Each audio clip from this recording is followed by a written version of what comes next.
Seperti juga sampai hari ini, iblis berusaha menyimpangkan Injil.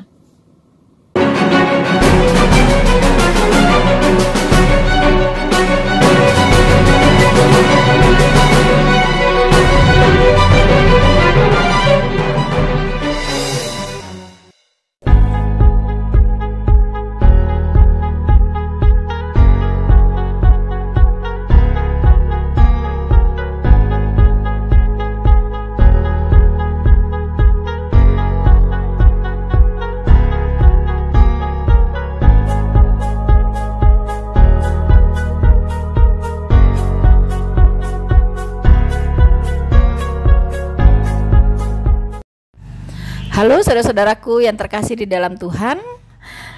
Ya, kalau berbicara akhir zaman, tentunya sebagai orang Kristen kita harus mawas diri ya teman-teman ya. Harus benar-benar waspada melihat tanda-tanda zaman. Dan juga yang tidak kalah penting adalah untuk memastikan apakah kita diselamatkan atau tidak. Apakah kita akan terangkat ketika Tuhan Yesus datang di awan-awan nanti, di peristiwa rapture. Untuk itu teman-teman, kita harus tahu apa itu Injil yang benar. Karena apa? Karena yang menyelamatkan kita adalah iman kita kepada Injil. Injil itu menyangkut Tuhan Yesus Kristus dengan kematiannya, kemudian kebangkitannya. Teman-teman ya, tanpa kematian dan tanpa kebangkitan itu tidak ada Injil. Untuk itu dalam kesempatan ini kita akan melihat begitu banyak ya iblis melakukan penyimpangan terhadap Injil Kristus. Dia membuat yang namanya Injil tandingan teman-teman, yang tidak mengabarkan Injil yang sesungguhnya, tetapi dia mengabarkan Injil yang lain, menyimpang dari Injil yang benar. Nah, ini perlu kita ketahui ya, mengapa? Supaya kita tidak terperangkap ke dalam jerat iblis. Untuk itu pada kesempatan ini saya akan membahas tentang Injil palsu Barnabas, yang sebagian teman-teman kita Muslim itu mengimani bahwa inilah Injil yang benar. Ya, inilah Injil yang benar, begitu. Mengapa mereka mengatakan itu adalah Injil yang benar? Saksikan video ini sampai selesai. Selamat menyaksikan. Tuhan Yesus memberkati Anda semua.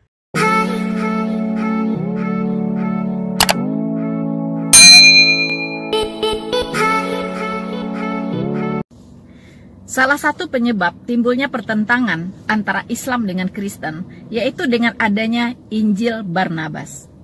Teman-teman, kali ini saya ingin menanggapi sebuah video dari yang namanya Subandi Sukoco atau biasa disebut dengan Gus Mbetik, ya, Gus Mbetik, ya.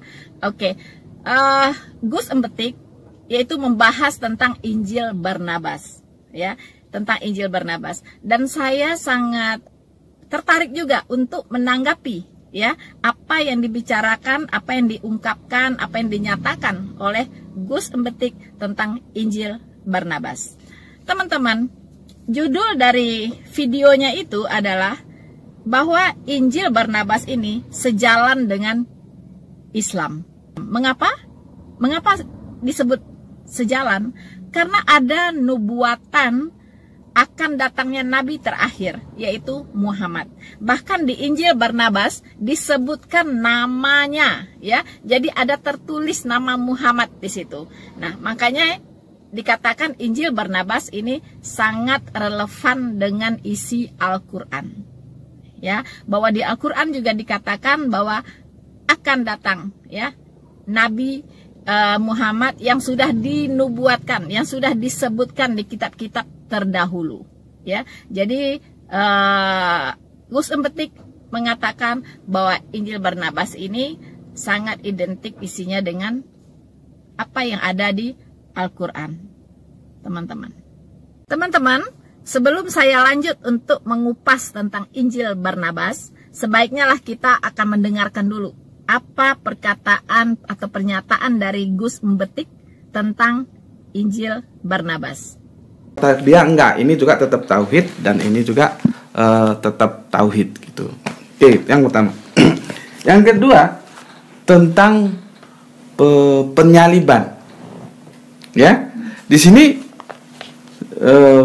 dengan gamblang dia bilang langsung bukan Yesus yang disalib. Iya. Nah ini kalau ini dia bermasalah benar, langsung dia tabrakan dia. Ya, berhadapan-hadapan. Di sini Yesus, di sini bukan Yesus. Berikutnya tentang estafet kenabian. Nah, di sini juga dengan gamblang dia. Nabi Muhammad. Iya, teksnya tertulis nama Muhammad gitu ya.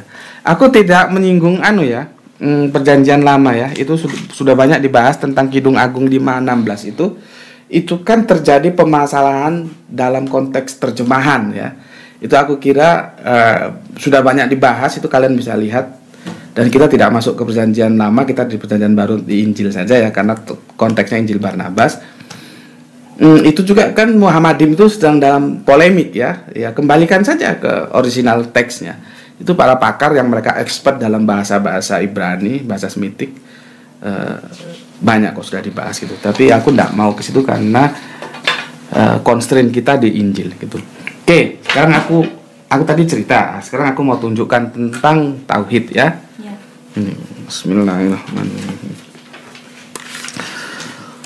Ini Injil ini agak sulit karena susunannya tidak seperti Injil kanonik.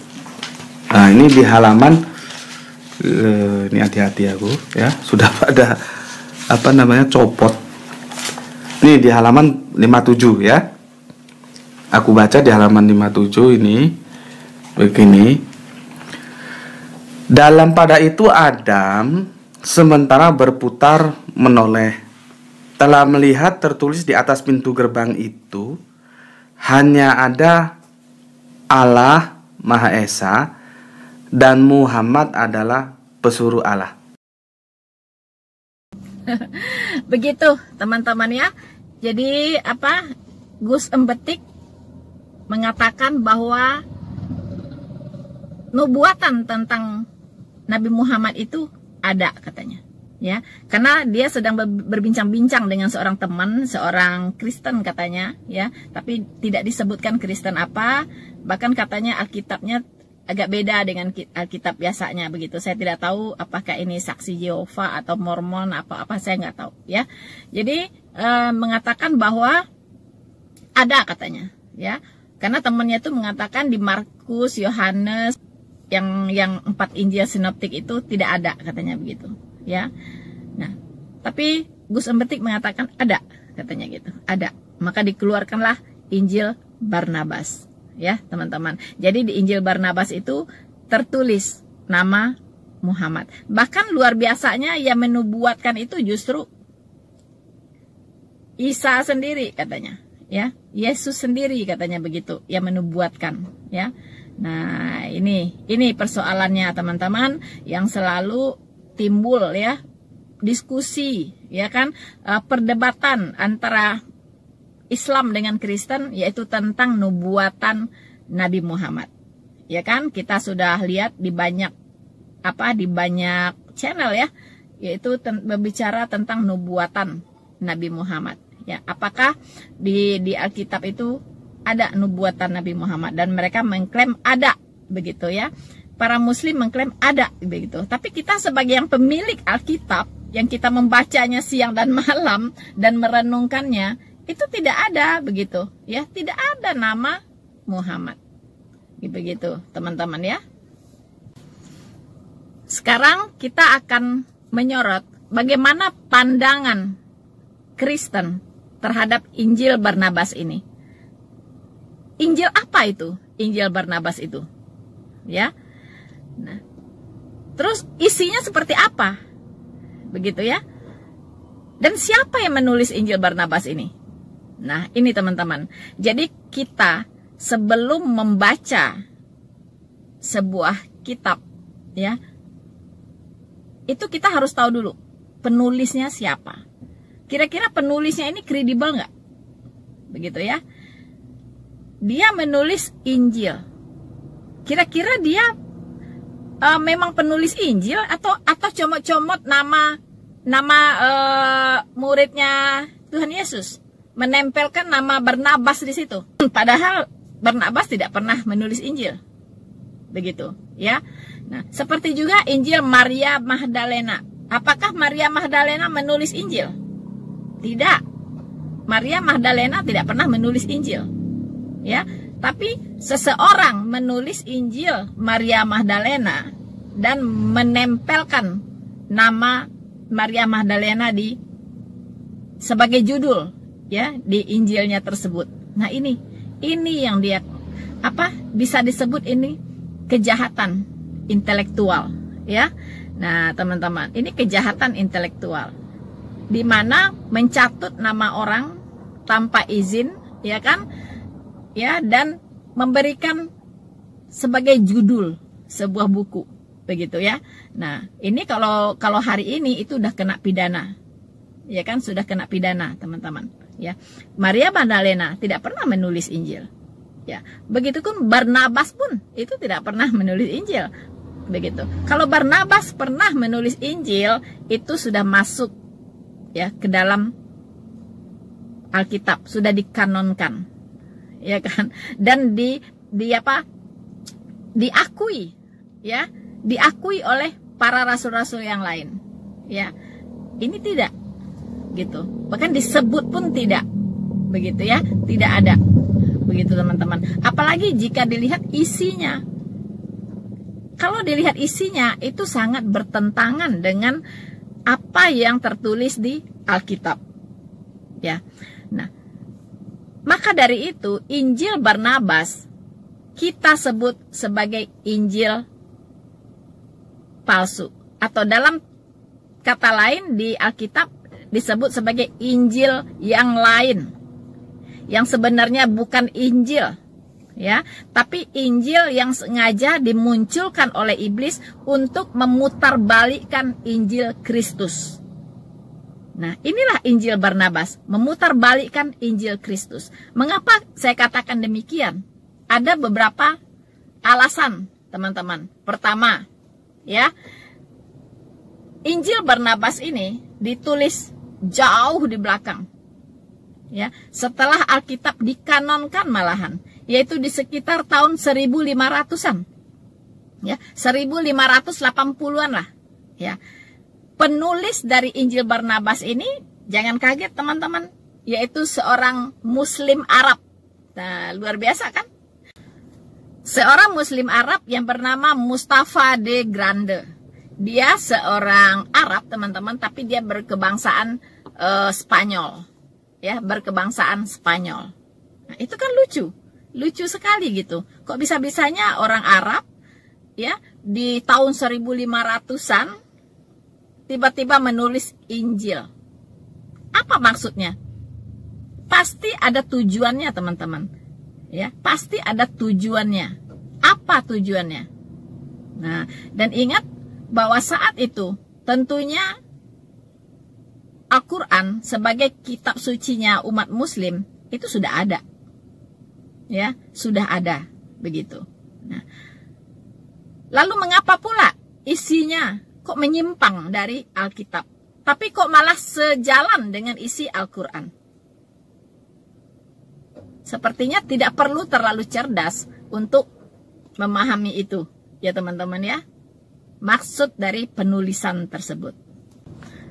Faktor yang ketiga, sehingga kita mengatakan bahwa ini adalah Injil lain, Injil yang lain, atau Injil yang sengaja dibuat, diciptakan oleh oknum, begitu ya, karena isinya sangat berbeda dengan kebenaran yang ada di Alkitab, ya, sangat-sangat berbeda. Ya, kita sebut saja tentang penyaliban Tuhan Yesus, ya kan. Nah, di sana dikatakan yang disalibkan itu bukan Yesus, tetapi diserupakan, ya, diserupakan oleh Yudas, katanya begitu, ya, Yudas. Nah, bahkan Yudasnya malah ngomong, ya, katanya, saya ini bukan Yesus, katanya, saya ini Yudas. Bisa begitu ya teman-teman, ya, mengaku gitu. Nah, bodohnya kalau si Yudasnya mengaku, ya, pastilah orang Roma, tentara Romawi tidak akan menyalibkan dia begitu, karena yang mau disalibkannya bukannya si Yudas, tapi Yesus Kristus begitu. Dan juga orang Yahudi tidak akan tinggal diam gitu, pasti akan diusut dulu, akan dicari tahu dulu, mengapa pula ini kok wajahnya jadi Yesus, tapi dia bilang dia bukan Yesus, dia Yudas, ya. Nah, itu kan aneh begitu ya, aneh sekali gitu. Nah, inilah teman-teman ya, mungkin penulisnya ini kurang cerdas ya. Jadi membuat skenarionya kurang soft gitu. Ya, jadi gampang sekali gitu ketahuan bodohnya ya, teman-teman ya. Nah, lalu yang lain lagi adalah yang tadi, nubuatan ya, nubuatan tentang Muhammad. Tidak ada di Alkitab kita, mulai dari perjanjian lama sampai ke perjanjian baru, tidak ada nubuatan itu ya, tidak ada nubuatan itu. Karena apa? Karena Alkitab itu sudah ditutup, sudah di close, tidak ada lagi nabi ya, jadi tidak ada lagi estafet kenabian, tidak ada lagi, sudah selesai. Kalau ada pun itu pasti nabi palsu dipastikan ya. Setelah perjanjian baru berakhir, setelah kitab Wahyu ditulis oleh Rasul Yohanes di Pulau Patmos, tidak ada rasul lagi. Ya, setelah rasul terakhir yang diangkat dari FPY, Front Pembela Yahudi, ya, yaitu Saulus, yang kita kenal dengan Rasul Paulus, itu tidak ada lagi rasul, tidak ada lagi, ya. Apalagi muncul yang mengklaim dirinya nabi sekaligus rasul. Itu bagaimana? Gitu ya. Tidak ada lagi. Karena Wahyu 22 ayat 21 ya, kitab Wahyu 22 ayat 21 itu sudah mengunci Alkitab. Tidak ada lagi pewahyuan. Karena tidak ada lagi pewahyuan, maka jabatan nabi dan jabatan rasul pun selesai. Tidak ada lagi. Alkitab Allah sudah jadi, sudah siap untuk diedarkan sebagai pedoman hidup, sebagai petunjuk bagi semua manusia untuk menuju surga, sebagai buku panduan dalam kehidupan kita sehari-hari. Ya, melalui Alkitab lah kita tahu mana yang benar, mana yang salah. Melalui Alkitab lah kita bisa mengenal Allah yang benar, mana yang salah. Begitu ya, jadi selesai. Lalu teman-teman, yang lucunya lagi, bukti ya dari mengada-ngadanya si Mustafa de Grande ini, kelihatan sekali dia itu buta geografi teman-teman ya, buta geografi. Dia tidak mengenal wilayah atau geografis wilayah Israel dengan benar ya, dengan baik. Dia tidak begitu paham ya, sampai dia mengatakan bahwa Yesus berlayar dari Danau Galilea ke Nazaret. Bagaimana mungkin bisa berlayar dari Danau Galilea ke Nazaret? Nazaret itu kan dataran, ya, itu puluhan kilo jaraknya dari Danau Galilea. Bagaimana bisa berlayar sampai ke Nazaret? Begitu ya. Jadi aneh sekali begitu. Satu lagi teman-teman ya. Dia tertukar antara madu dengan gula. Ya. Di zaman Tuhan Yesus itu belum ada gula. Di zaman Tuhan Yesus di abad-abad pertama itu adanya madu. Ya. Sementara di Injil Barnabas itu sudah ditulis gula. Ya, gula. Gula itu baru ada itu di abad ke-6. Jadi jelas orang ini kurang membaca sejarah ya, yang menulis Injil Barnabas ini teman-teman ya. Itu luar biasa. Dia juga mengatakan bahwa Mesias itu adalah Muhammad. Mesias adalah Muhammad. Keterlaluan ya. Dia tidak tahu apa arti Mesias, ya kan? Nah, Mesias satu-satunya itu hanya Tuhan Yesus, tidak ada yang lain. Oke lah teman-teman, tidak penting seperti apa Injil Barnabas. Ya, bagi kita itu nggak penting banget gitu. Karena standar kebenaran kita itu adalah Alkitab. Dari Kejadian 1 pasal 1 sampai kepada kitab Wahyu 22 ayat 21. Itulah standar kebenaran yang kita pakai. Tidak ada kebenaran di luar itu. Ya, teman-teman. Nah, oke. Seperti itulah kira-kira Injil Barnabas. Tentu bagi kita itu tidak masuk hitungan. Makanya Injil Barnabas itu tidak beredar di kalangan umat Kristen. Dan Injil Barnabas itu, jangan salah, beredar di kalangan umat Muslim. Ya, teman-teman, beredar di kalangan mereka. Gitu. Makanya mereka ngotot Muhammad itu sudah dinubuatkan di Alkitab. Nah, rujukan mereka itu adalah Injil Barnabas ini. Makanya mereka ngotot gitu, teman-teman. Ya, nah, bahkan mengatakan Injil kita ini nggak benar. Yang benar itu Injil Barnabas. Ya, udah kebalik-balik ya dunia ini. Ya memang tujuannya iblis begitu, ingin memutarbalikkan Injil Kristus. Itu tujuannya, teman-teman. Itu tujuannya. Mari kita baca peringatan, ya, peringatan dari Alkitab tentang akan adanya Injil lain, teman-teman. Ya, nah jauh-jauh hari Alkitab sudah mengingatkan kita. Kita lihat di Galatia 1 ayat 6 sampai 8. Ya, saya akan bacakan untuk kita semua. Aku heran bahwa kamu begitu lekas berbalik daripada Dia, yang oleh kasih karunia Kristus telah memanggil kamu dan mengikuti satu Injil lain. Bahkan bukan sampai di situ saja peringatannya, teman-teman. Kita lanjut ayat 8. Tetapi sekalipun kami atau seorang malaikat dari sorga yang memberitakan kepada kamu suatu Injil yang berbeda dengan Injil yang telah kami beritakan kepadamu, terkutuklah dia. Terkutuklah dia. Seperti yang telah kami katakan dahulu, sekarang kukatakan sekali lagi. Jikalau ada orang yang memberitakan kepadamu suatu Injil yang berbeda dengan apa yang telah kamu terima, terkutuklah dia. Teman-teman, ini peringatan yang sangat-sangat keras dari Rasul Paulus. Ternyata di zamannya para rasul itu sudah ada penyesatan, sudah ada orang yang membuat Injil lain. Teman-teman, ya, apa itu Injil? Injil adalah kabar baik yang menyelamatkan. Nah, ini yang diselewengkan, yang disimpangkan, teman-teman. Ya, seperti juga sampai hari ini, iblis berusaha menyimpangkan Injil. Nah, ini dia, masih berlangsung sampai hari ini. Makanya kita harus sangat-sangat waspada. Kita bersyukur dan betul-betul sebuah anugerah, sebuah kasih Tuhan yang begitu besar kepada kita. Adanya Alkitab di tangan kita hari ini.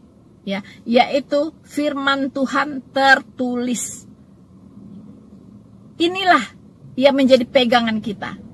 Apapun pengajaran di luar sana, ya, apapun Injil yang diberitakan di luar sana, harus kita uji lagi dengan Alkitab, karena Alkitab adalah standar kebenaran, ya, satu-satunya dan mutlak sifatnya, teman-teman. Karena kebenaran itu bersifat mutlak, ya, mutlak. Sekali lagi, mutlak, ya, tidak bisa ada kebenaran alternatif, tidak ada.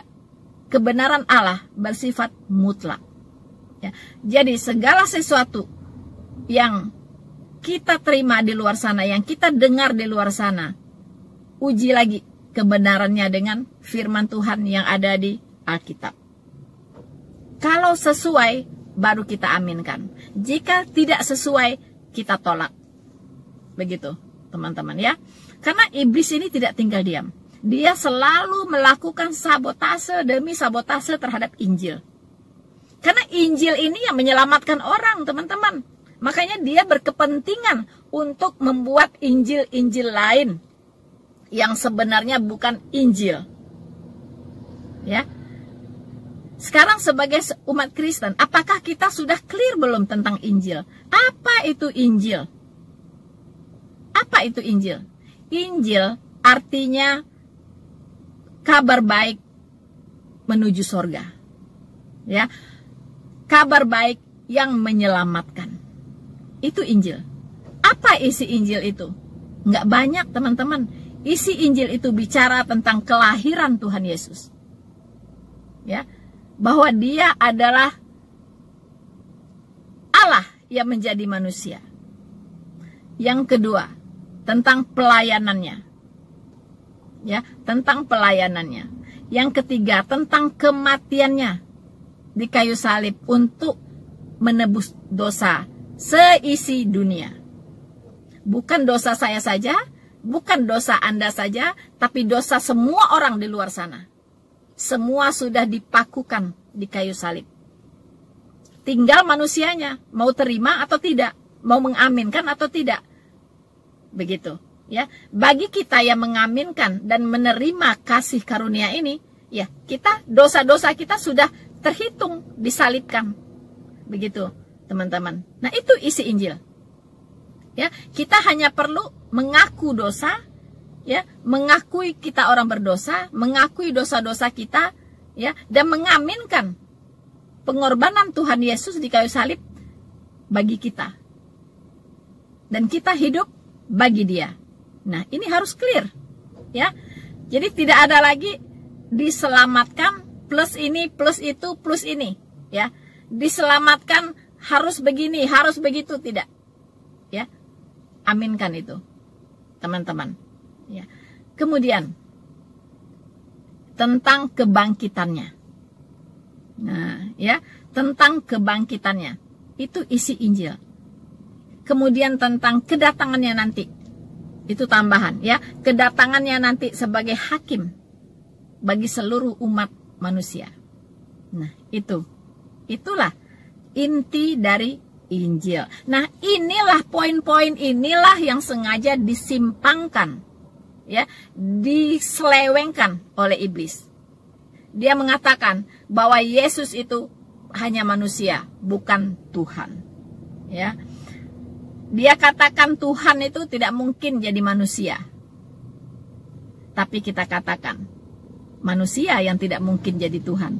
Tapi apa susahnya Tuhan menjadi manusia jika itu memang dikehendakinya. Saudaraku, dimanapun Anda berada yang terkasih di dalam Tuhan kita Yesus Kristus, sekiranya channel ini bisa memberkati Anda semua dengan video-video edukasi, apologetika, dan penginjilan yang ditujukan untuk membangun iman kita sebagai orang-orang percaya dan juga memberikan pengetahuan Alkitabiah tentang firman Tuhan yang boleh kita pakai untuk mempertanggungjawabkan iman kita kepada setiap orang yang memintanya, seperti yang diperintahkan oleh Alkitab. Anda boleh memberkati channel ini dengan cara like, subscribe, dan Anda share link dari video ini ke semua orang yang Anda anggap harus juga mendengarkan kebenaran firman Tuhan ini. Dan mereka boleh terberkati, mereka boleh mengenal kebenaran, dan mereka boleh bertobat menerima Yesus Kristus sebagai Tuhan dan Juru Selamat mereka. Saudara-saudaraku yang terkasih di dalam Tuhan, jika Anda rindu untuk memberkati, mensupport, berbagi, ya, untuk mendukung pelayanan ini, silakan Anda masuk ke description, dan di situ ada rekening tujuan yang bisa Anda pakai untuk mensupport pelayanan ini.